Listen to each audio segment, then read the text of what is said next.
The moment my daughter called me by the nickname only my mother used, the one that was buried with her, I knew that something had come back from a place nothing should return from. Before starting the report, subscribe to the channel, activate the bell so you don't miss any videos. Write in the comments what time this video arrived for you. Now, enjoy your favorite horror session. I was never one to believe in much. My parents were simple people, raised out in the country, more afraid of snakes than of spirits. My dad used to say, if you have God, you fear nothing. And my mom would pray to every saint she heard on the radio, but she never spoke about ghosts or reincarnation. Death was just an end, nothing more. I grew up believing that life was only what you could see, and what you couldn't see, lies or superstition. I got married, had my daughter Clara, and lived an ordinary life. Not perfect. I lost my mother early before Clara was born, but normal. Clara was a regular kid until she turned 3, played with dolls, threw tantrums, asked to be held. But one day, she started remembering things. It began one afternoon when she was sitting on the living room rug, drawing. I was walking past her when I heard, "Do you remember the mulberry tree?" I stopped. It was so out of place it sent a chill down my spine. She didn't even know what mulberries were. We lived in an apartment, and we had never mentioned the old house from my childhood around her. "What mulberry tree, sweetheart?" "The one in the yard, where you fell and cried because a bee stung your ear." She kept drawing, as if she hadn't said anything unusual. "I told you not to climb, but you did it anyway." I froze. That had happened when I was around 6 years old. I remembered the pain, the chaos, the vinegar cloth on my ear, but I had never told anyone, not even my wife. And at that moment, I realized Clara wasn't just remembering something, she was reminding me. In the following days, things got worse. She started asking strange questions. "Daddy, do you still have that letter you never sent Grandma?" "What letter, Clara?" "The one you wrote after the fight." "You tore it up, but I saw it. I cried a lot that day." Clara never met my mother. She died before Clara was born. And yes, I did write that letter after a terrible argument. Kept it, never sent it. I ripped it up and threw it away. No one else knew about it. I had barely remembered it myself until she mentioned it. My wife said it was just coincidence, that Clara had an active imagination, that kids make things up. But there was something in her eyes, the way she looked at me, like she was analyzing me, like she knew exactly when I was about to lie. Then one night, as I tucked her in and adjusted the blanket, she held my face in her small hands, looked straight into my eyes and said, in a calm, sweet, firm voice, "I raised you. Now it's your turn to take care of me." My stomach dropped. That voice wasn't hers. It was familiar, too familiar. It was my mother's voice. The scariest part wasn't hearing her call me my little boy. It was feeling homesick. I left the room that night like someone walking on glass, each step a thread of understanding too much. I went to the bathroom and stared at my reflection. Something looked different. Maybe just exhaustion, maybe fear, maybe guilt. In the following days, Clara started to change. Not violently, not at first. She was still a 4-year-old. She laughed at cartoons, asked for chocolate milk, ran through the hallways. But it was like there was a shadow behind her eyes, guiding her gestures. Small things. She started folding clothes the way my mom did, pressed shirts with that neat center crease, like she respected the fabric. One night, I caught her softly humming a tune my mom used to sing while sewing. I barely remembered the melody until I heard Clara repeat, "Here comes the rain, here comes the thunder. Mama tucks you in with the blanket from under." That wasn't imagination. I started asking questions, trying to understand. But Clara didn't answer everything. Sometimes she just smiled with her eyes lowered, the same way my mom did when hiding something. Other times, she said too much. "You don't remember the day you killed the little bird?" It hit like a punch. "What?" "You swore it was an accident, but I saw you kick it. You got mad because it pooped on your new bike. You cried after, but the bird died." I remembered. I must have been about 8. One of those moments you bury deep in your mind, like denying it makes it disappear. I had never told a soul, not even my mom. But Clara knew. Clara remembered. Or whoever was inside her remembered. She started calling me my little boy. That was my mother's nickname for me. When Clara said it, her voice would soften, like she was rocking me again. And the worst part was that sometimes it comforted me. I let myself go, closed my eyes while she hummed or whispered, "Don't be sad." I began to lose grip on reality. I didn't know anymore if Clara was pretending to be my mom, or if this was some ancestral memory, a shared delusion, or something beyond. But it wasn't just that. I started noticing Clara staring at the bookshelf, gazing into nothing, like my mom used to do when she spoke to the dead. She complained of back pain. One day she asked for the purple cushion she always used on the rocking chair, something I'd never mentioned, but that existed, hidden in the basement. Then it escalated. She started appearing in my dreams. I'd wake up in the night feeling hands covering me, her voice saying, "It's okay, I'm here. I've always been here." One early morning, I heard sounds in the kitchen. I found Clara standing in front of the stove, off, holding an old pot. "Oatmeal's ready, sweetheart. Come eat." I finally got the courage to talk to my great aunt, my mom's older sister. She's religious, the kind who carries garlic in her purse and keeps salt behind the door. I told her everything. I was afraid she'd think I'd lost it, but she just crossed her arms and took a deep breath. She made a promise, you know? On the last day, she looked me in the eye and said, "If he doesn't take care of himself, I'll come back to take care of him." What do you mean, come back? Your mother didn't accept endings. That's just a figure of speech. Not with her. I came home with a weight on my chest. I thought about my mom's last words, the ones I avoided remembering. In the hospital before she passed, she held my hand tightly and whispered with sunken eyes, "If I can come back, I will. For you, to make sure you don't lose yourself."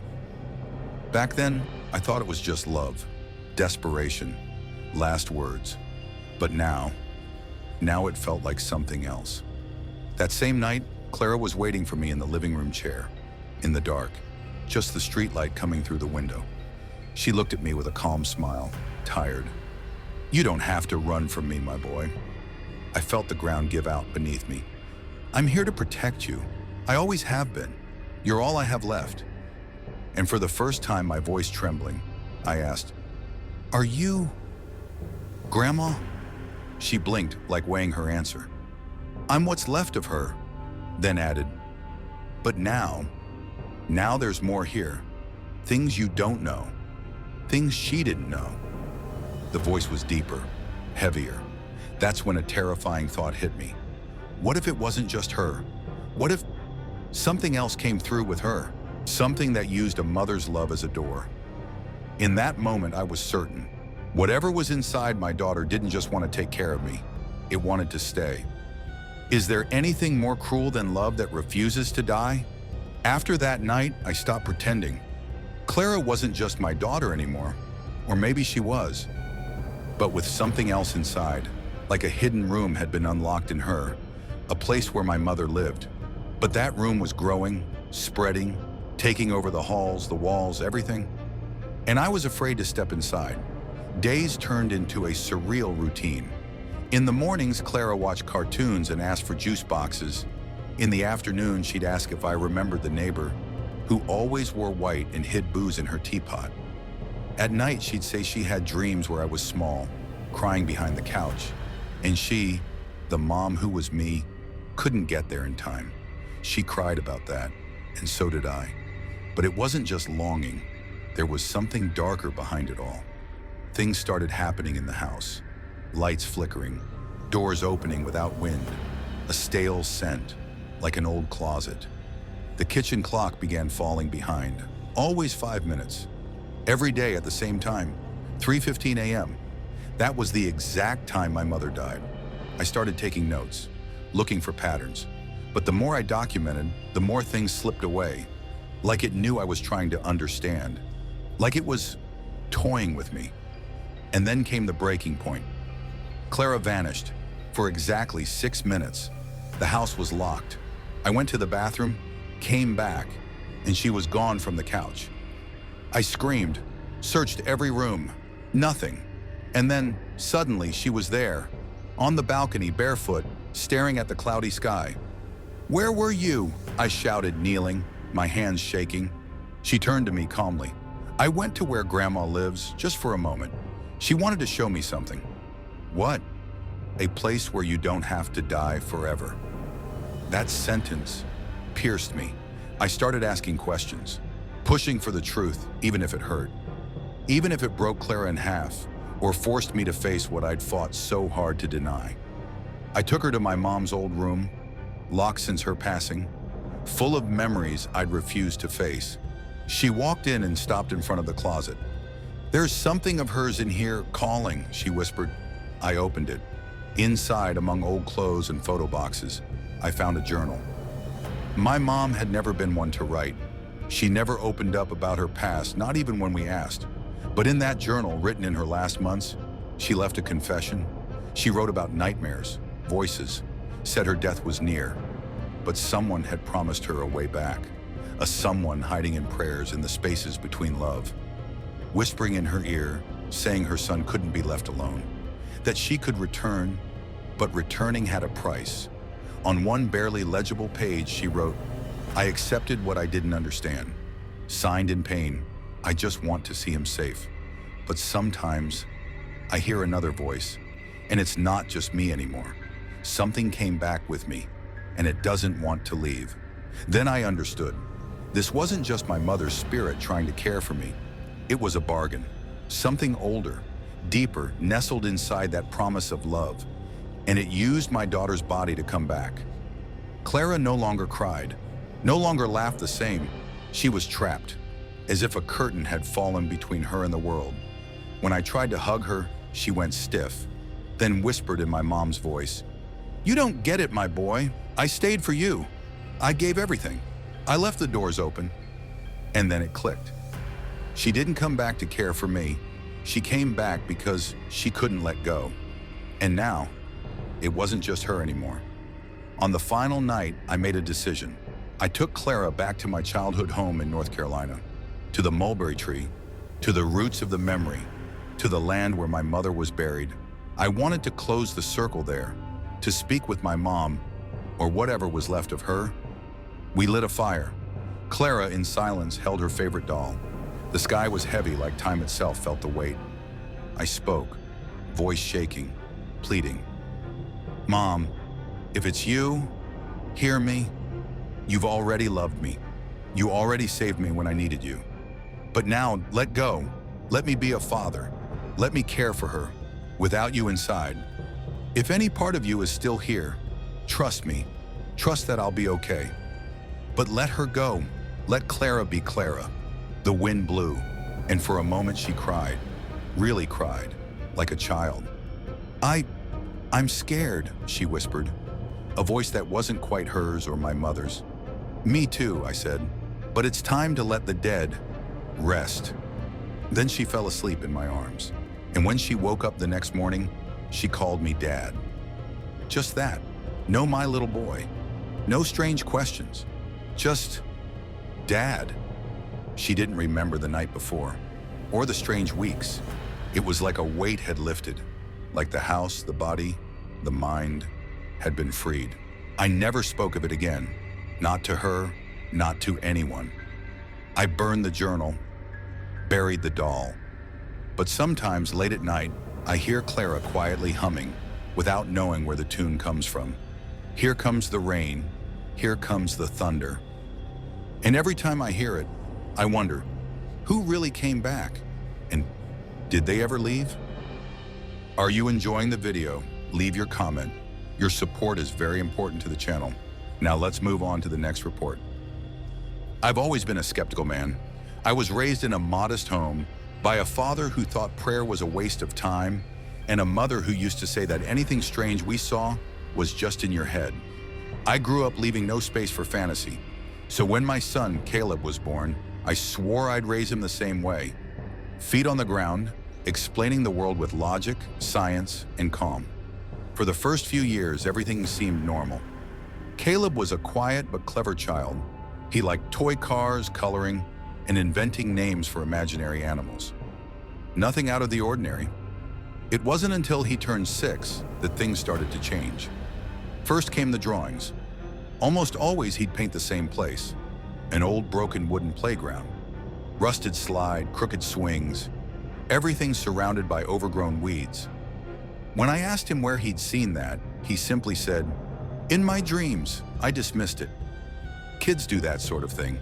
But over time, the drawings grew more detailed. He'd sketch the playground from different angles. A collapsed fence, a tire swing, a huge tree with strange marks on its trunk. Sometimes he scribbled children holding hands, with pitch black eyes. I'd tear up the drawings and ask him to draw something else. But the next day, there it was again. The same playground. His obsession deepened. One night while I was doing the dishes, I heard Caleb talking to someone in his room. I quietly walked over and found him whispering as if someone was there with him. "But they don't want me to bring Dad yet." "Not until after 3. I froze at the doorway. When he saw me, he smiled as if nothing had happened and asked innocently, "Dad, can you take me to the playground today? The other kids only show up after midnight." My first reaction was to laugh, a nervous laugh. I told him there was no such playground, and he just looked down and muttered, "That's what you think." In the days that followed, I noticed something else, a strange smell in his room, like wet soil and rust, and a noise, like a swing creaking, which was impossible. We live in an apartment on the 12th floor in downtown Cleveland, Ohio. One day, after much insistence, Caleb showed me on a map a spot in the city we'd never visited, a vacant lot behind an abandoned school. According to everything I could find, there was nothing there, just junk, weeds, and the remains of a small playground from the 90s. That's when he said the sentence that sent a chill through me, colder than winter ever could. "I just want to go there, because that's where it all started." And when I asked what he meant by that, he gave me that tiny smile he always has when he's about to tell me a secret, and answered, "It's where I died. It's where I died." That sentence echoed inside me like a muffled, relentless sound. I looked at Caleb, his small, serious eyes, and wondered if this was just a child's invention, or something I simply refused to believe. That night, I tried to remember everything I'd been told about the invisible world when I was a kid. My grandmother used to tell stories about trapped spirits, cursed places, and children who couldn't move on. I always laughed at her, but now with Caleb, a small part of that old belief began to wake inside me.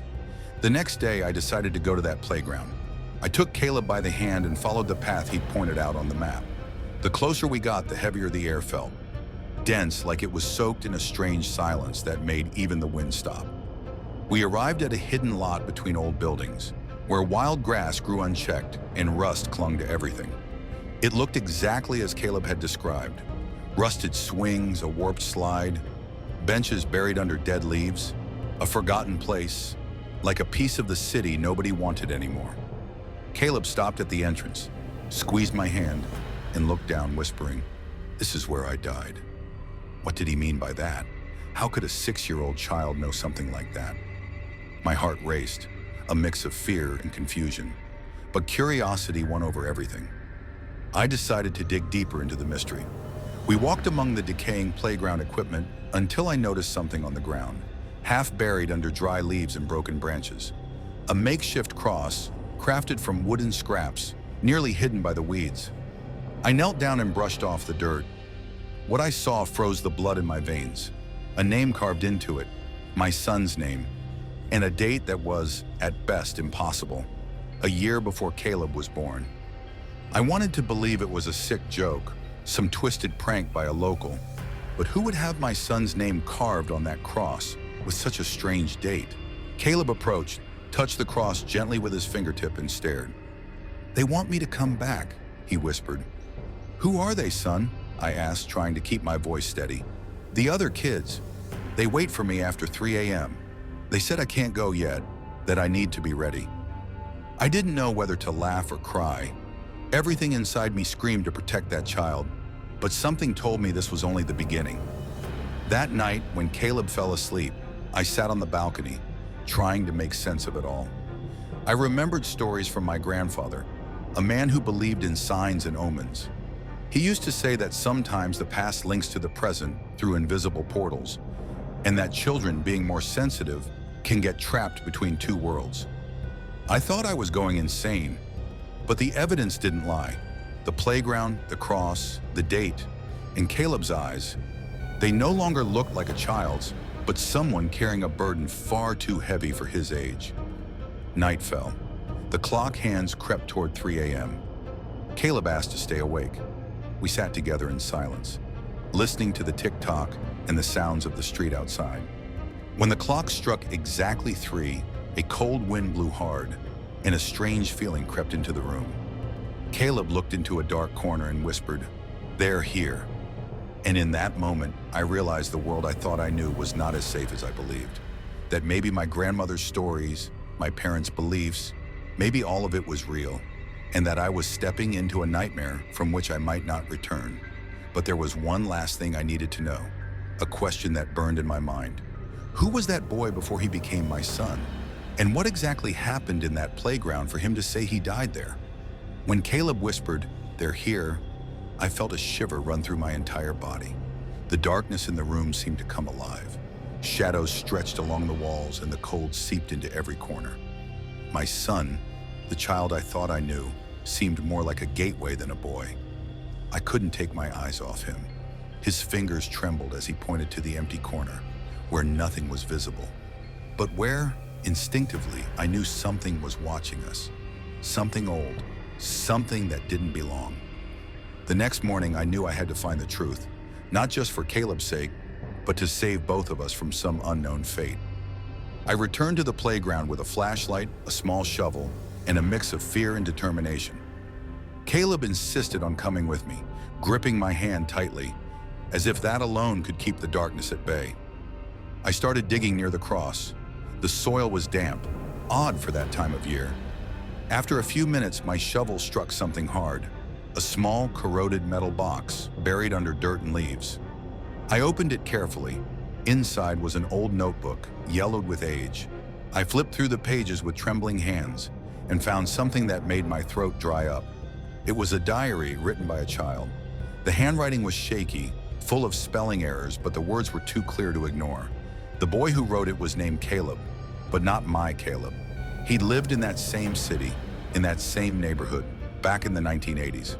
The pages told a story of loneliness, bullying, and a dark secret. He wrote about a group of other boys who showed up at the playground, children who had died there, now trapped in a strange cycle, bound to that forgotten patch of land. The boy said that one rainy night, he tried to run away from the place. They wanted him to stay forever, but something stopped him. The last entry read, "They said I'd come back soon, that I couldn't escape, that my story ends here." My heart pounded as I realized the date on the cross matched the day that Caleb disappeared. 1 year before my Caleb was born. I swallowed hard. My son seemed to be, somehow, a reincarnation, or maybe the continuation of that child trapped in time. Suddenly it all made sense, and it was even more terrifying. Caleb didn't just want to visit that playground because it looked fun. He was part of that story, that cycle of sorrow and entrapment. And those other boys were the ones who never left. I brought the diary home in my backpack, but the feeling of being watched never left me. When I arrived, Caleb was standing at the door, staring at me with eyes that looked older, wearier. "Dad, they want me to come back and stay with them, but I don't want to. I want to stay with you." I held him tightly, promising I wouldn't let that happen. In the nights that followed, the apparitions grew stronger. Shadows moved. Voices whispered names. The clock always seemed to stop at 3 a.m. I sought help from a priest, a medium, even a local historian. I needed to understand what had happened in that playground. I discovered that over the years, children had vanished in that area with no explanation, and the land had once been the site of forgotten tragedies. But the most important answer I found was this: how to break the cycle. The medium explained that the children's souls remained because their fear and pain were too great to let them move on. that somehow my son had inherited that connection, maybe as a chance to free them, or risk being trapped forever. That night, when the clock struck 3, I took Caleb back to the playground, not to flee, but to face it. Together, we cleaned the cross, spoke to the voices, to the other boys. I asked them to let my son go, that he was loved and that he deserved to live. In the silence that followed, I felt relief. The wind calmed, the air grew lighter, and for the first time in weeks, Caleb smiled, free like a child again. Even now, when I look at him, I know that night changed everything, that the past finally found peace, and that the playground, though forgotten, no longer holds secrets for us. But I'll never forget the feeling that sometimes what we love most is tied to old shadows, and that love is the only light strong enough to cut through that darkness. Now, when Caleb draws, he paints the playground in the daylight, full of sun. No more black-eyed children, no more fear. And I, as his father, have learned that some things cannot be explained. They can only be faced. And that's how I understood what he meant that night. He wasn't born in that place. He was reborn to show us that death is not an end, but a beginning, for those brave enough to face the unknown and keep going. Before we move on to the next story, don't forget to like and subscribe to the channel. It's a pleasure to have you here. Now enjoy the moment listening to the next story. My grandmother had told me stories to prepare me, not just tales, but a legacy, a fate that tied me to that house and to the boy who still lived there. The answer to the children's silence, to the crossed out names, to the mismatched count, it was all there. Elias was the dark heart of that orphanage, a presence no one could ignore. And somehow he needed me to be heard or to help the darkness grow. I've never looked at silence the same way again, because now I know that in certain places, silence screams. And if you listen, it might choose you too. The next day, I dug deeper into the orphanage's archives, hoping to find something about the boy. I came across a report mentioning a boy named Elias, who disappeared after weeks of isolation and severe punishment. Authorities never found him, but the orphanage director had left a note, more of a warning than a report. He never left. Not completely. That's when the children started behaving differently. At night, I again heard the footsteps, and this time I counted carefully. 11 children. 11. But there were only 10 at the orphanage. My eyes scanned the dark, trying to find the one child who was never truly there. One night, while writing notes in the office, I heard a faint voice behind me. "You shouldn't be here." I turned quickly, but no one was there. Only the cold wind slipping through the cracked window. The air whispered secrets, and something deep inside me knew. Elias, the boy who supposedly died, had never found peace. The children began to avoid me, looking at me with a mix of fear and reverence. They whispered about Elias, as if he were a shadow that hunted anyone who dared break the silence. I asked what he wanted, and one of them, barely audible, finally spoke. "He wants company."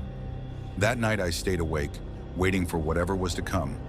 The house seemed to breathe, pulsing with a strange rhythm, as if it were alive and aware of my presence. Suddenly a sharp cold struck me, and I clearly heard the sound of a child's laugh, distant but deeply unsettling. My heart pounded. Something, or someone, was there with me, and it had no intention of letting me leave without answers. But those answers were still trapped within that old house, in the children's hollow stares, and in the cutting silence that wrapped around me like a web.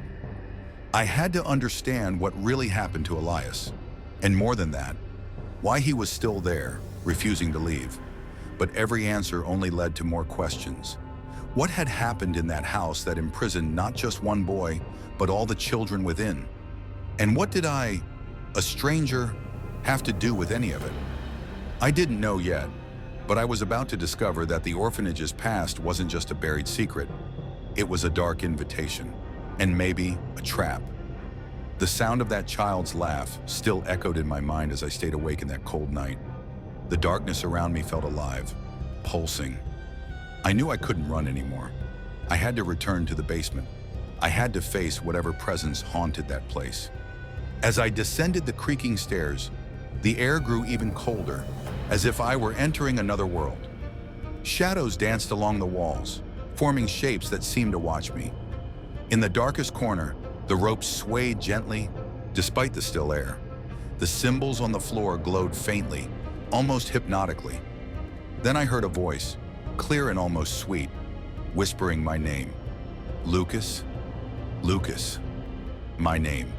How did it know? Who was speaking to me? I remembered my grandmother's warnings. Never call or acknowledge presences that don't belong to our world. But curiosity and the need to understand were stronger than fear. I stepped forward and a figure emerged from the shadows. A pale boy with hollow, empty eyes, just like the other children. It was Elias. He didn't speak. He just stared, and in his gaze was a crushing emptiness. That's when I understood. Elias wasn't there by accident. He was trapped, condemned, and somehow he wanted someone to stay with him. It all made sense. The children obeyed out of fear. Fear of what Elias had become. They weren't just kids. They were prisoners of a macabre silence, bound by a cruel rule that kept that boy from growing or from spreading his darkness. And I finally understood what my grandmother meant about shadows that aren't just shadows. Elias was the orphanage's shadow, a presence that never vanished, one that fed on fear and loneliness. And now it seemed he had chosen me. When the children said he wants company, they weren't playing. Elias wanted someone who could understand his pain, maybe even someone who could free him or stay behind with him. I couldn't move. My legs felt buried in the floor. I woke up the next morning in bed, not knowing how I got there, but something had changed. I could feel him beside me, an invisible weight that wouldn't leave. That morning I confronted the director. I needed answers. She told me the truth the records tried to hide. Elias had been a brilliant boy, but tragedy and neglect broke him. In despair, he took his own life, but his spirit never left, marked forever by the orphanage's sorrow. She revealed the land beneath the orphanage had long been believed to trap lost souls. Elias wasn't the first. Others had vanished too. Victims of a secret time refused to forget.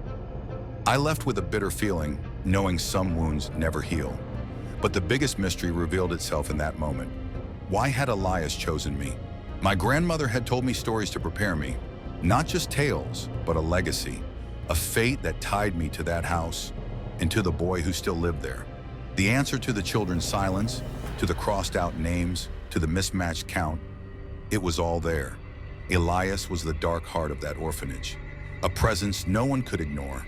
And somehow he needed me to be heard or to help the darkness grow. I've never looked at silence the same way again, because now I know that in certain places, silence screams. And if you listen, it might choose you too. Some stories never have clear answers, and that's perhaps what scares us the most. To hear more stories like this, subscribe to the channel, like the video, and get ready for the next story.